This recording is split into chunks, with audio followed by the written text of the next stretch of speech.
Hello दोस्तों, तो चलिए आज हम बात कर लेते हैं अपवाह तंत्र की। तो अपवाह तंत्र किसे कहा जाता है? तो अपवाह शब्द जो है एक क्षेत्र के नदी तंत्र की व्याख्या करता है। आपने देखा होगा कि बहुत सारी नदियाँ मिलकर के, छोटी नदियाँ मिलकर के एक मुख्य नदी में मिलती हैं, और मुख्य नदी मिलकर के फिर या तो किसी तालाब में मिल जाती है, या किसी सागर में मिल जाती है, या किसी महासागर में मिल जाती है।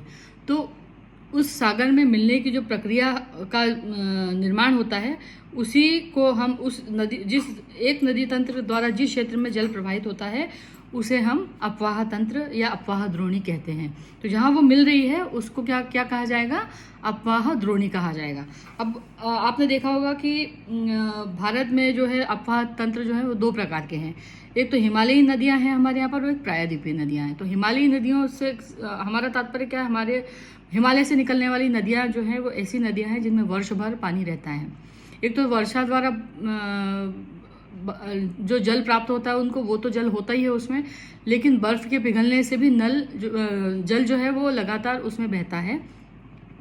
और इसलिए ये जो हिमालयी नदियां हैं वो साल भर तक उसमें जल की आपूर्ति होती रहती है, कभी भी उनमें जल कम नहीं होता, बल्कि गर्मी की ऋतु में ग्लेशियर्स के और पिघलने की वजह से जल की मात्रा जो है वो बढ़ जाती है। तो एक तो ये हिमालयी नदियाँ हो गई। तो हिमालयी नदियाँ कौन कौन सी हैं? तो एक तो सिंधु है और दूसरी ब्रह्मपुत्र है, जो कि हिमालय के पूर्वी छोर से निकलती हैं दोनों नदियाँ, और फिर नदी घाट, वो उस घाटी को काटते हुए वो मैदानी भागों में प्रवेश करती है। तो ये तो हो गया हमारा हिमालयी नदियों के बारे में डिस्क्रिप्शन।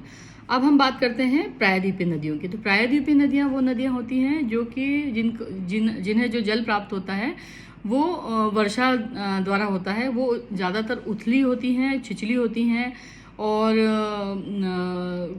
ज़्यादा लंबा उनका प्रवास नहीं होता।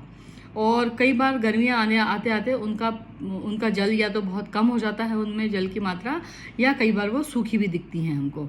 तो ये दो प्रकार की हमारे पास में प्रायद्वीपीय नदियाँ मिलती हैं। प्रायद्वीपीय नदियाँ और हिमालयी नदियाँ दोनों ही अपने साथ में जब वो चलती हैं, तो जब पर्वतीय क्षेत्रों से निकलती हैं, और तो जब जहाँ ऐसी नदियाँ जहाँ पे दोनों तरफ ऊंची चट्टानें हों और उसके बीच में से नदी बहती हो, तो उसको कहते हैं गार्ज का निर्माण। जैसे नर्मदा जो है वो भी गार्ज का निर्माण करती है, गंगा भी गार्ज का निर्माण करती है। तो ये उसको कहा जाता है गार्ज, जिसमें सीधी खड़ी चट्टानें जो हैं नदी के दोनों तरफ हों, उसको गार्ज कहा जाता है। तो इसके अलावा नदी जो है अपने साथ में कंकड़, पत्थर, बजरी, मिट्टी, है ना, जलोढ़ अपने साथ में लेकर के आती है, और उनका निक्षेपण वो कहाँ करती है? मैदानी भूभागों में करती है, और उसको उपजाऊ करती है।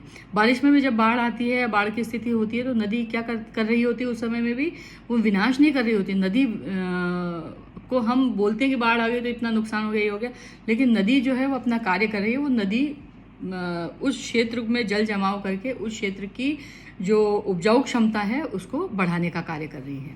तो उम्मीद है आपको ये अपवाह तंत्र जो है वो समझ में आ गया होगा, और भारत में किस प्रकार के दो अपवाह तंत्र हैं उनके बारे में भी आपको जानकारी मिली होगी।